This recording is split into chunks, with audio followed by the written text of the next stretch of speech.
In anime, essentially, characters are humans that are driven by a lot of the very things that drive us as well. The emotions and motives can be very similar to ours: greed, anger, joy, friendship, the desire to protect, the desire to fight for what's right, defeating the bad guys, being kind, working hard to achieve what you want, the desire to be loved and be loved, to find meaning and purpose beyond yourself, all of which are pulled together to tell a grand story.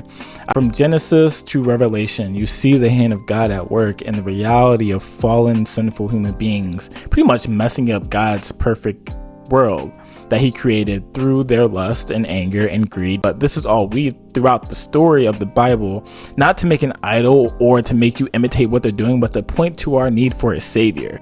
And I like to think of anime as an allegory to a lot of the things we need saving from, but also the hope that the MCs are fighting for. And we as Christians can pull out these elements and themes to our advantage to have important spiritual conversations with people who don't know God. I appreciate anime for this, and I think that's why a lot of people are flocking to anime, because honestly, it deals with themes, especially in the animated world, that here in the West, most people don't talk about, they don't deal with. Young people are flocking to anime in such a significant way, not just for entertainment of the animation or storytelling, but people are relating to it spiritually. And I come across many young people who say they are more spiritual than religious, and usually these same people are avid fans of anime. People are connecting with the anime genre to fill a void that I believe only God can fill.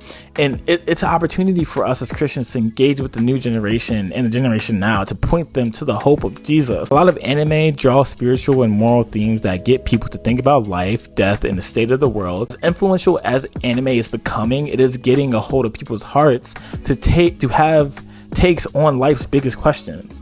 Anime is already getting people to ask these questions. I believe it is the job of the Christian to answer those questions however they may come. You as a Christian may be saying like, oh, you don't need to watch anime to proclaim the gospel to people, and that's true. But there are different means and ways that you get to share the gospel with people that is an effective way that the Lord can use.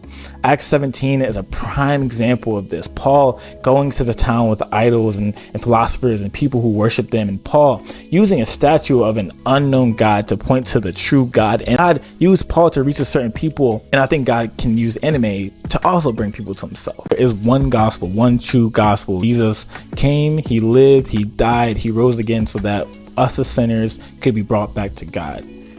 But in the means and ways of communicating that message, there are different ones.